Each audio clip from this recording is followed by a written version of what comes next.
एक दिन अचानक आसमान से कार्ड गेम पूरी दुनिया पर छा गया। जब सभी लोग इसे मजाक समझकर नजरअंदाज कर रहे थे, तब मैं हर कार्ड को ट्रेजर की तरह उठाकर जमा कर रहा था, क्योंकि मुझे पता था कि कुछ ही समय बाद ब्लड बॉल रेन आने वाली है। उस समय इंसानों का शिकार करने वाले अनगिनत ब्लड ज़ॉम्बीज उन ब्लड बॉल्स से बाहर निकलेंगे। साथ ही दुनिया का सारा फूड, वाटर और बाकी रिसोर्सेज अपनी ओरिजिनल यूजफुलनेस खो देंगे। अपोकलिप्स में जिंदा रहने के लिए लोगों को सिर्फ कार्ड से मिलने वाले रिसोर्सेज और स्पेशल टैलेंट स्किल्स पर निर्भर रहना होगा। लेकिन एक रीबॉर्न पर्सन होने के नाते मुझे पता था कि आज रात ठीक 12 बजे कार्ड्स की पहली बारिश होने वाली है। इसलिए मैं तुरंत घर से निकल गया और सारी तैयारी कर ली। जैसे ही घड़ी ने रात के 12 बजाए, अचानक ऐसा साउंड गूंजा मानो किसी दूसरे प्लेनेट से आ रहा हो। उसके तुरंत बाद मूसलाधार बारिश शुरू हो गई, लेकिन यह सामान्य बारिश नहीं थी। पहले आसमान से पानी गिरता था, मगर अब पोकर कार्ड्स के आकार के कार्ड्स बरस रहे थे। पास की वॉकिंग स्ट्रीट के लोग हैरानी से घरों से बाहर निकल आए और कार्ड रेन को देखने लगे, जबकि मैं पागलों की तरह कार्ड्स बटोर रहा था। बिना किसी सिलेक्शन के किसी भी कलर का कार्ड दिखता तो सीधे बैग में भर देता, क्योंकि ये सभी बेहद इंपॉर्टेंट स्ट्रेटेजिक रिसोर्सेज थे जो अपोकलिप्स में सर्वाइवल रेट को सबसे ज्यादा बढ़ा सकते थे। तभी कार्ड रेन के बीच मुझे एक कार्ड दिखाई दिया जो 7 रंगों की रोशनी से चमक रहा था और धीरे धीरे हवा में तैर रहा था। Legendary rainbow card. मैंने घबराहट में एक गहरी सांस ली और उसकी तरफ दौड़ पड़ा। एक जोरदार डाइव लगाकर मैंने उस रेनबो कार्ड को अपनी मुट्ठी में कसकर पकड़ लिया। लगभग 1 घंटे बाद कार्ड रेन रुक गई और मैं कुल 13 बैग्स कार्ड से भरने में सफल हो गया। वैन के स्टोरेज स्पेस में भरे हुए माउंटेन बैग्स को देखकर मेरा एक्साइटमेंट छिप नहीं रहा था। इस समय ज्यादा से ज्यादा लोग बाहर निकलकर कार्ड्स इकट्ठा करने लगे थे। किसी का ध्यान अपनी तरफ न जाए, इसलिए मैं तुरंत ड्राइविंग करके वॉकिंग स्ट्रीट छोड़कर पहले से बुक किए गए होटल की ओर निकल गया। एपोकलिप्स आने के बाद ही इन कार्ड्स की असली पावर सामने आने वाली थी। अब बस सनराइज का इंतजार था। मैं बेड पर लेट गया, लंबी सांस ली और सो गया। अगले दिन सुबह 8 बजे नीला आसमान अचानक काला पड़ गया। हजारों ब्लड बॉल्स आसमान से गिरने लगे और उनमें से खून से लथपथ ह्यूमन शेप्ड मॉन्स्टर्स निकलकर सबसे नजदीकी इंसानों पर टूट पड़े। मैं चुपचाप कर्टन बंद करके खड़ा रहा। चेहरे पर कोई इमोशन नहीं था। अपोकलिप्स में 5 साल गुजार चुके सर्वाइवर के लिए यह सीन सिर्फ शुरुआत ही। इसे एपेटाइजर भी नहीं कहा जा सकता था। इसके बाद मैंने 2 रेनबो कार्ड्स निकाले और उनमें से एक को पलट दिया। रंग बिरंगी रोशनी के बीच मुझे कार्ड पर बनी एक मस्कीटो दिखाई दी। Talent super recovery body. Super recovery body अपने मालिक को ऐसी बॉडी देता है जिसकी इंजरीज बेहद कम समय में खुद ठीक हो जाती हैं। चिढ़ मैंने कार्ड को फाड़ दिया। तुरंत मेरे पूरे शरीर में गर्म एनर्जी फैल गई। ये देखकर मेरे होंठों पर हल्की मुस्कान आ गई। बढ़िया। इसके बाद मैंने दूसरा लेजेंडरी कार्ड पलटा। Item safe house. Safe house 200 square metre क्षेत्र में बना एक इंडिपेंडेंट हाउस है जिसमें एब्सोल्यूट डिफेंस सिस्टम मौजूद है और यह एच बॉम्ब लेवल अटैक तक झेल सकता है। हालांकि सेफ हाउस की डिफेंस बेहद पावरफुल थी, लेकिन उसकी एक बड़ी कमजोरी भी थी, वह मूव नहीं कर सकता था। फिलहाल मेरा किसी एक जगह सेटल्ड होने का कोई इरादा नहीं था, इसलिए मैंने हाउस कार्ड को अपने पास सुरक्षित रख लिया। इसके बाद मैंने 10 गोल्डन कार्ड्स निकाले। कुल मिलाकर इन गोल्डन कार्ड्स की क्वालिटी बहुत हाई थी। चाहे सुपर स्ट्रेंथ हो या हेवी फिस्ट फाइटर,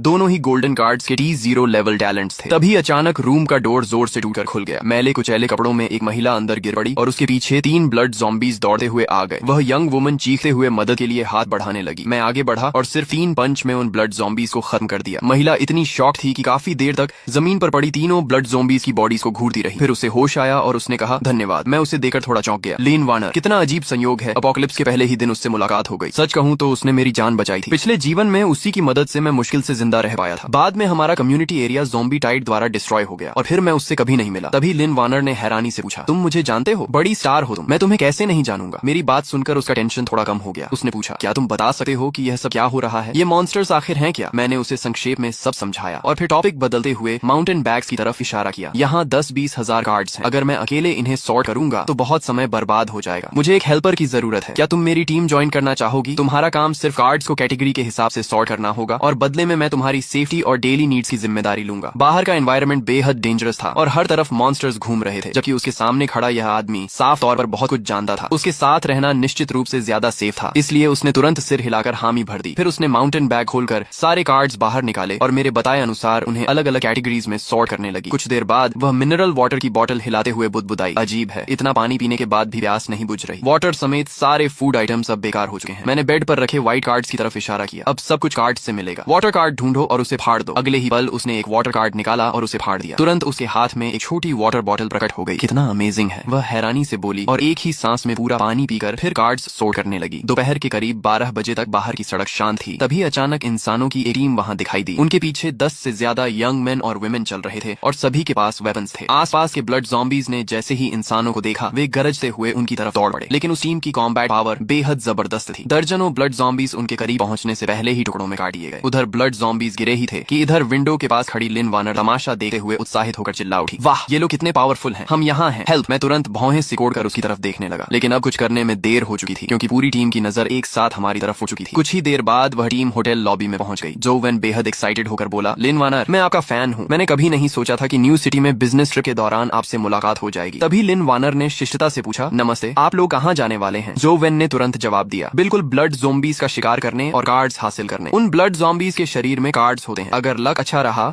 और कोई ब्लू स्किल कार्ड मिल गया तो सर्वाइवल चांस काफी बढ़ जाएगा। मिस लिन, क्या आप हमारे साथ चलना चाहेंगी? हम बहुत स्ट्रांग हैं, जरूरत नहीं है, हम खुद अपनी सुरक्षा कर सकते हैं। चलो वापस चलते हैं। मैंने डॉक्टर को इशारा किया और मुड़कर जाने लगा। तभी जो वेन की नजर मुझ पर पड़ी। वह बोला, भाई जरा रुकिए, पता नहीं कल रात आपको कुछ कार्ड्स मिले या नहीं? कार्ड्स तो मिले हैं, कुछ ही हैं। मैंने कपड़ों के अंदर से दर्जन भर सिल्वर कार्ड्स निकाल लिए। यह देखकर सबकी आंखें लगभग बाहर निकल आईं। इतनी सारी सिल्वर कार्ड्स। जो वेन ने लालच भरी नजरों से उन्हें देखा और गला सूखते हुए बोला, लगता है बड़ी मोटी मछली हाथ लगी है। फिर उसका चेहरा बदल गया और उसकी आंखों में लालच भर गया। तुम अकेले इतने कार्ड्स का क्या करोगे? इन्हें हमें दे दो, हम तुम्हारी तरफ से संभाल कर रखेंगे। मैंने मुस्कुराकर सिर हिलाया और पूछा, क्या तुम अंदाजा लगा सकते हो कि मैं इन सिल्वर कार्ड्स को अपने पास क्यों रखे हुए हूँ और खुद इस्तेमाल क्यों नहीं कर रहा? क्या मतलब है तुम्हारा? जो वेन ने सावधानी से पूछा। मैंने अपनी मुट्ठी भींची और कहा, मतलब यह है कि तुम सब मरने वाले हो। हा हा हा, हम इतने लोग हैं। जो वेन अपनी बात पूरी भी नहीं कर पाया था कि उसकी आंखों के सामने अंधेरा छा गया। अगले ही पल वह पूरी तरह बेहोश होकर जमीन पर गिर पड़ा। सभी लोग शौक में रह गए। उनके सामने खड़े इस युवक ने सिर्फ एक पंच में जो वेन का सिर चकनाचूर कर दिया था, जबकि जो वेन के पास सिल्वर टैलेंट भी था और उसे पलटकर जवाब देने का एक मौका तक नहीं मिला। इसके बाद मैंने एक गोल्डन कार्ड निकाली और उसे फाड़ दिया। तुरंत मेरे हाथ में एक डरावनी ब्लैक ब्लेड प्रकट हो गई, जिससे खतरनाक ऑरा निकल रहा था। अब तुम्हारी बारी है। अच्छा मौका है ये देखने का